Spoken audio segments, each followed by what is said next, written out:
Hello friends, welcome to all of you. So आज हम देखेंगे एसक्यूएल सर्वर टॉप क्लॉज का use insert, update and delete command के साथ कैसे किया जाता है।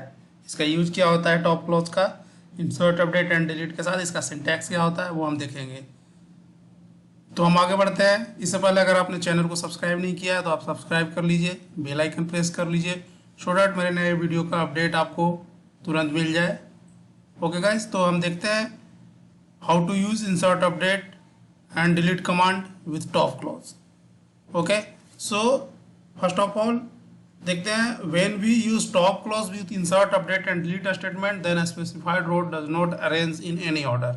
मीन्स कहने का मतलब ये है कि अगर हम टॉप क्लॉज का यूज इंसर्ट, अपडेट या डिलीट स्टेटमेंट के साथ करते हैं तो जो रिकॉर्ड डिलीट होता है या अपडेट होता है या इंसर्ट होता है वो किसी भी ऑर्डर में नहीं होता है, किसी भी ऑर्डर में अरेंज नहीं होता है। कहने का मतलब यह है कि अगर किसी रिकॉर्ड पे जो भी हमने वेयर कंडीशन अप्लाई किया है उसके बेस पे अगर मोर देन वन रिकॉर्ड है और हमें उसमें से एक रिकॉर्ड को ही अपडेट करना है तो हम जो कंडीशन लिखते हैं उसके बेस पे जो भी रिकॉर्ड अपडेट होता है वो हमें पता नहीं होता है कि उन 10 रिकॉर्ड में से कौन सा रिकॉर्ड अपडेट हुआ है, बिकॉज वो किसी ऑर्डर में नहीं होता है। वो एसक्यूएल सर्वर अपने हिसाब से अपने बेस पे किसी भी एक रिकॉर्ड को अपडेट कर सकता है, उसका कोई डिफाइंड रूल नहीं है। इसके अलावा अगर हम insert, update and delete command execute कर रहे हैं विथ टॉप क्लॉज तो हम directly order wise clause use नहीं कर सकते, ऑर्डर वाइज अप्लाई नहीं कर सकते उस कमांड पे। सो अगर हमें किसी ऑर्डर में डेटा को डिलीट करना हो, अपडेट करना हो या इंसर्ट करना हो विथ टॉप क्लॉज तो हम वहाँ पे सब सेलेक्ट स्टेटमेंट का यूज करेंगे, सब क्वेरी का यूज करेंगे। ओके गाइस, तो हम देखते हैं इसका सिंटैक्स क्या होता है, डिलीट अपडेट का जो सिंटैक्स क्या होता है टॉप स्टेटमेंट के साथ। तो इसके लिए हम डिलीट के लिए लिखते हैं डिलीट टॉप, इसके बाद एक्सप्रेशन हम देते हैं। एक्सप्रेशन में हमारा वैल्यू आता है टॉप 1, टॉप 2, टॉप 10 फ्रॉम। इसके बाद हम टेबल का नाम देते हैं जिस टेबल से हमें डेटा डिलीट करना होता है। इसके बाद हम वेयर कंडीशन अप्लाई करते हैं, जिस भी कंडीशन पे हमें डेटा डिलीट करना होता है तो वो हम कंडीशन अप्लाई करते हैं।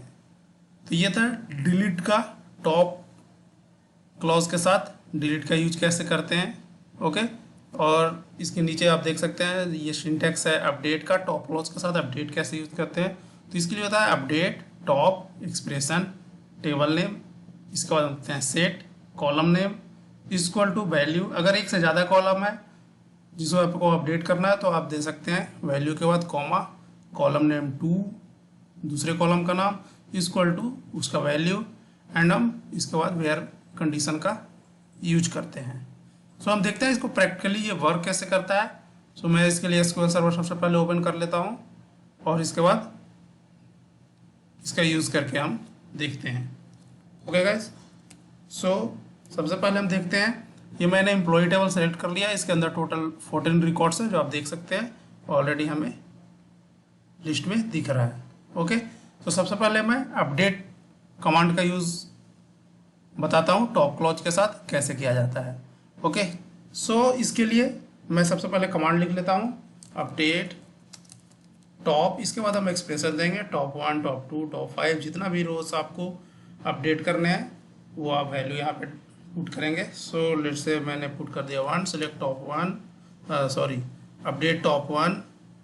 इसके बाद हमें टेबल का नाम देना है एम्प्लॉई, इसके बाद हमें देना है सेट और कॉलम का नाम। सपोज मुझे सैलरी अपडेट करना है, किसी का सैलरी मुझे 60,000 करना है, सैलरी इक्वल टू 60,000। इसके बाद हम वेयर कंडीशन अप्लाई कर सकते हैं अगर हमारे पास वेयर कंडीशन है। तो लेट से मैं यूज कर लेता हूँ where country equal to India. जो जैसा कि आप देख सकते हैं मैंने यहाँ पे ऑर्डर वाइज क्लॉज का यूज नहीं किया है। सो इंडिया कंट्री के अंदर जितने एम्प्लॉई है उसमें से किसी भी एम्प्लॉई का सैलरी 60,000 अपडेट हो जाएगा, क्योंकि यहाँ पे मैंने कोई भी ऑर्डर वाइज क्लॉज का यूज नहीं किया है। तो अभी हमें ये नहीं पता है कि ये इंडिया के अंदर जितने भी एम्प्लॉई है उसमें से किस एम्प्लॉई के सैलरी को ये 60,000 करेगा। अगर हमें किसी स्पेसिफाइड रिकॉर्ड को किसी ऑर्डर में करना है रिकॉर्ड को तो उसके लिए हम ऑर्डर बाई क्लॉज का यूज करेंगे, लेकिन ऑर्डर बाई क्लॉज हम डायरेक्टली यूज नहीं कर सकते, उसके लिए हमें सब सेलेक्ट या सब क्वेरी लिखनी पड़ेगी। ओके, तो सबसे पहले मैं इस क्वेरी को एग्जीक्यूट कर लेता हूँ। बेसिक क्वेरी को मैंने एग्जीक्यूट कर लिया, तो आप देख सकते हैं रिस्पॉन्स आ रहा है 1 रोज अफेक्टेड, मीन्स कोई भी एक रिकॉर्ड, कोई भी एक एम्प्लॉय जिसका कंट्री इंडिया होगा उसकी सैलरी 60,000 से अपडेट हो गई है। ओके, तो मैं एक बार सेलेक्ट कर लेता हूँ एम्प्लॉय टेबल को। तो आप देख सकते हैं ये पहला रिकॉर्ड था जिसका सैलरी 60,000 सेट हो चुका है। यहाँ पे हमने ऑर्डर बाय क्लॉज का यूज़ नहीं किया है, सो ये किसी भी रिकॉर्ड को कर सकता है। तो ये एसक्यूएल अपने सीक्वेंस से अपने बेस पे करता है, इसमें हमें ये पता नहीं होता कि ये किस रिकॉर्ड को करेगा अपडेट। ओके गाइज, सो अब हम देखते हैं कि ऑर्डर बाय क्लॉज के साथ अपडेट कमांड का यूज कैसे किया जाता है। तो इसके लिए जो हम कमांड लिखते हैं उसके लिए हमें लिखना होता है अपडेट, इसके बाद हमें देना होता है table name, set salary is equal to let's say 65,000। इसके बाद हम देते हैं वेयर, अगर सपोज हमें एम्प्लॉय आईडी वाइज करना है तो हम देंगे employ ID equal to,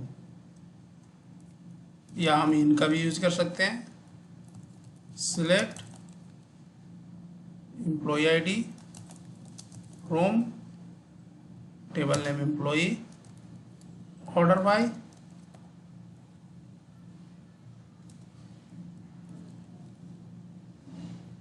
employ ID let's say DESC। इसके बाद मैं इसमें वेयर कंडीशन भी यूज कर लेता हूँ, वेयर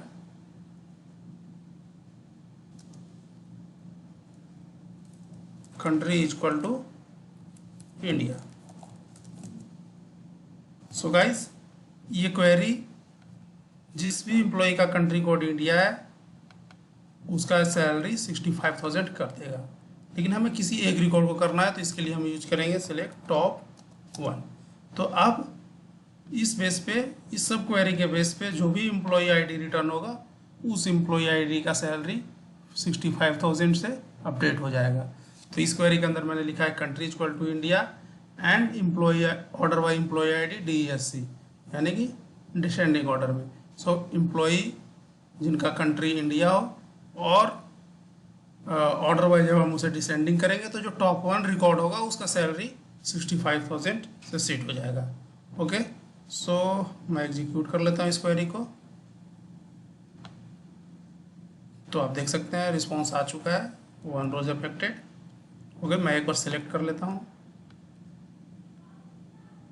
तो अब ये देख सकते हैं कि इंडिया कंट्री के अंदर अगर हमने order by employee ID DESC किया, इट मीन्स डिसेंडिंग ऑर्डर में किया, तो जो पहला रिकॉर्ड था वो था employee ID 20। So employee ID 20 का सैलरी 65,000 अपडेट हो चुका है। तो ये था कि हम अपडेट कैसे करेंगे टॉप क्लॉज के साथ और ऑर्डर बाय क्लॉज के साथ। ओके, अब हम नेक्स्ट देखते हैं हम डिलीट कैसे करेंगे। अगर हमें डिलीट करना हो किसी भी रिकॉर्ड को तो हम डिलीट कैसे करेंगे।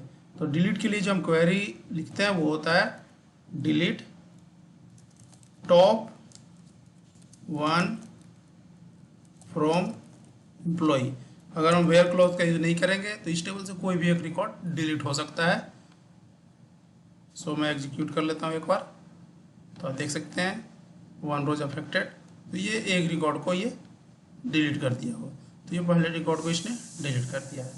ओके गाइस, अगर हमें इसके साथ वेयर कंडीशन यूज़ करना है तो हम यूज़ कर सकते हैं where country is equal to India. Okay, so अब मैं इस क्वेरी को एग्जीक्यूट करूंगा तो अभी इंडिया कंट्री के अंदर से किसी भी एक एम्प्लॉय को ये डिलीट कर देगा। ओके, सो मैं एक बार एग्जीक्यूट कर लेता हूँ। ओके, 1 रोज अफेक्टेड, तो अभी टोटल 13 रिकॉर्ड थे। आप देख सकते हैं अब टोटल 12 रिकॉर्ड ही बचे हैं। सो एक एम्प्लॉय को डिलीट कर दिया जिसका कंट्री इंडिया था, लेकिन हमें पता नहीं कि कौन से एम्प्लॉय को इसने डिलीट किया क्योंकि हमने कोई भी ऑर्डर मेंशन नहीं किया था। अगर हमें ऑर्डर मेंशन करना है टॉप कमांड के साथ डिलीट के लिए तो हम इसके लिए लिखते हैं delete from table name employee where. अब हम देंगे यहाँ पे empid, आप कोई भी कॉलम का यूज कर सकते हैं। empid इन, अब मैं यहाँ पे सिलेक्ट लिखूँगा, select top 1 empid from employee where country is equal to India. और इसके बाद मैं ऑर्डर बाय क्लॉज का यूज़ करूँगा, order by empid employee ID DESC। Okay guys, so आप देख सकते हैं इस क्वेरी को अगर मैं एग्जीक्यूट करूँगा तो ये इंडिया कंट्री के अंदर से order by employee ID DESC करने के बाद जो भी पहला रिकॉर्ड मिलेगा वो रिकॉर्ड डिलीट हो जाएगा। सो मैं एग्जीक्यूट कर लेता हूँ इस क्वेरी को, तो आप देख सकते हैं रिस्पॉन्स आ चुका है, 1 रोज अफेक्टेड मीन्स एक रिकॉर्ड डिलीट हो चुका है। अब मैं सारे रिकॉर्ड को सिलेक्ट कर लेता हूँ, तो आप देखेंगे इसमें से एक रिकॉर्ड ही डिलीट हुआ होगा, टोटल 11 रिकॉर्ड अभी रिमेनिंग बचे हुए हैं। सो गाइस, ये था कि अपडेट कमांड के साथ हम टॉप क्लोज का यूज़ कैसे करेंगे, ऑर्डर वाइज का यूज़ कैसे करेंगे, डिलीट के साथ हम टॉप कमांड और ऑर्डर वाइज का यूज कैसे करेंगे। ओके गाइस, सो आप लोगों को क्लियर हो गया होगा कि टॉप क्लोज का यूज सेलेक्ट के साथ कैसे किया जाता है। अगर आपने सेलेक्ट के साथ पार्ट 1 अगर वीडियो नहीं देखा है तो आप देख सकते हैं, उसका लिंक डिस्क्रिप्शन में डला हुआ है। सो इसके बाद आपको ये वीडियो देखने में ज़्यादा क्लियरिटी मिलेगी, जिसमें आप देख सकते हैं टॉप क्लोज के साथ डिलीट और अपडेट का यूज कैसे किया जाता है। So thank you guys, thank you very much.